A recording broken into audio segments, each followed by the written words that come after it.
का कोई मोल नहीं होता है। इस देश में शूद्र पढ़ नहीं सकते हैं, इस देश में दलित शोषित समाज के बच्चे पढ़ लिख नहीं सकते हैं, समाज के मुख्य धारा से जुड़कर रहने का उनका कोई अधिकार नहीं है, ये मनु का विधान कहता था। लेकिन माता सावित्रीबाई फुले ने कठिन तपस्या के बाद, संघर्ष के बाद इस समाज को, इस पूरे भारतवर्ष के महिला प्रथम महिला शिक्षिका सावित्रीबाई फुले का जन्मदिवस हर्षोल्लास के साथ मनाया गया।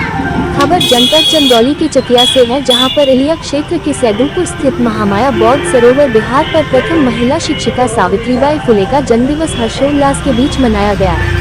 कार्यक्रम को संबोधित करते हुए वक्ताओं ने कहा कि सावित्रीबाई फुले ने ऐसे समय में महिला शिक्षा का अलग जगाया जब देश में महिलाओं को शिक्षा के अधिकार से वंचित रखा जाता था।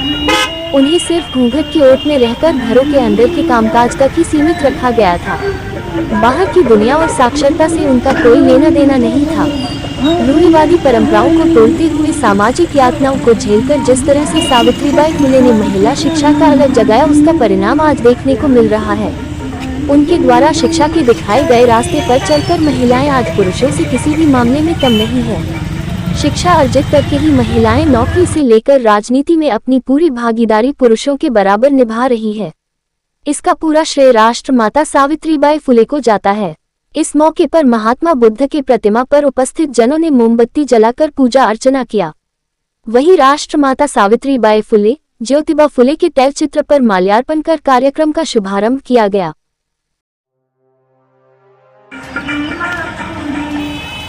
3 जनवरी ज्ञान ज्योति राष्ट्रमाता सावित्रीबाई फुले के जन्म उत्सव दिवस की समस्त नगरवासियों को मंगलमय कामना। इतना है अफसोस आज की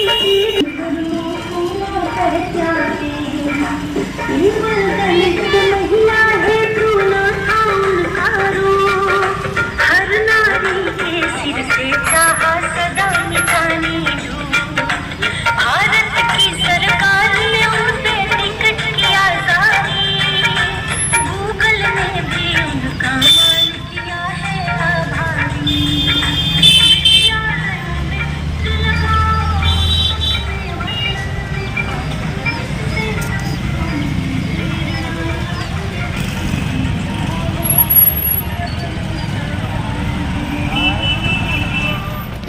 जो इतने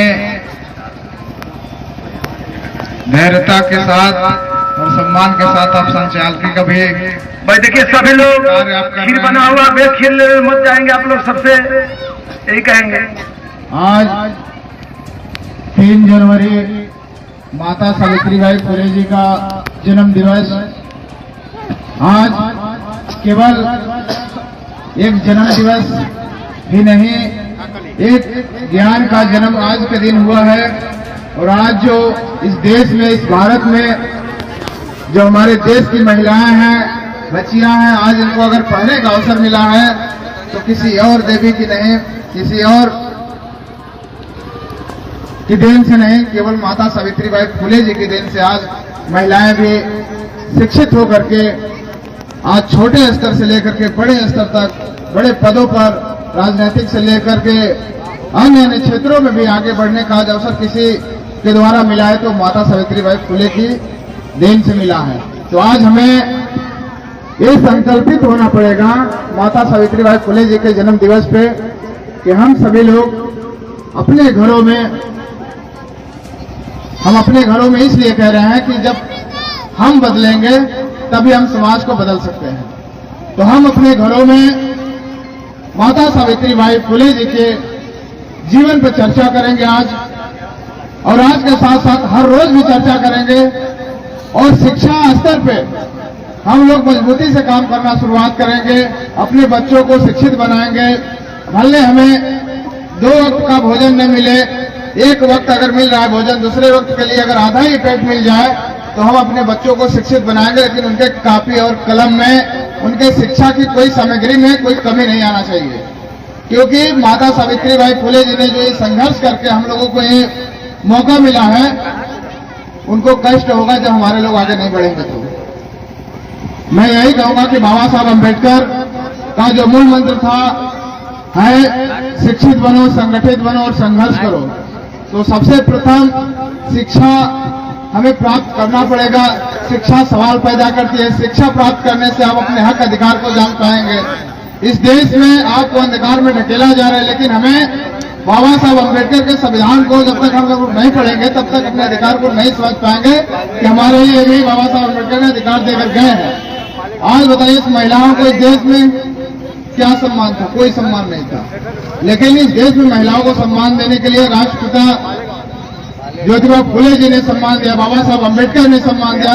आज भी महिलाओं को बराबरी का हक इस देश में मिल रहा है, दिया जा रहा है। मजबूरी बन गई लोगों की, जो तन पे कपड़े नहीं देखना चाहते थे, घुटनों से नीचे कपड़े नहीं होता था महिलाओं का। ये स्थिति थी उस राज्य में जिस समय बाबा साहब अम्बेडकर का संविधान नहीं था। लेकिन आज बाबा साहब अम्बेडकर का इस देश में संविधान लागू है। आज इस देश में सबको बराबरी का हक अधिकार मिल रहा है। हम यही कहेंगे कि हमें बाबा साहब अम्बेडकर के रास्तों पर चलना होगा, हमें महापुरुषों को अपने पद चिन्हों पर चलना होगा, तभी हम इस समाज को, इस देश को आगे बढ़ा पाएंगे। वरना एक दिनों की जयंती मना करके हम लोग घरों में बैठ जाएंगे तो हमारा कुछ और हमारे समाज का कुछ होने वाला नहीं है। क्योंकि हम लोग लगातार एडवोकेट चंद्रशेखर आजाद जी के द्वारा जो निर्देश मिला है, हम लोग भीम आर्मी पाठशाला चला करके बच्चों को शिक्षित बनाने का काम बराबर कर रहे हैं। क्योंकि अभी हाल ही में भीम आर्मी पाठशाला का उद्घाटन किए हैं, क्योंकि जो निःशुल्क शिक्षा देने का हम लोग काम कर रहे हैं बच्चों को गांव के। तो हम लोग प्रयास करेंगे कि जिले के तमाम हर गांव में निःशुल्क शिक्षा देने का काम करेंगे, क्योंकि बाबा साहब अम्बेडकर का मिशन पूरा होगा, माता सावित्रीबाई फुले का सपना तभी पूरा होगा। तो मैं अब ज्यादा नहीं कहते हुए अपनी बातों को यही विराम दूंगा। जय भीम, जय भारत, जय संविधान। माता सावित्रीबाई फुले जी अमर रहे। माता जी आप लोग ना जाए, माता जी आप लोग बैठिए।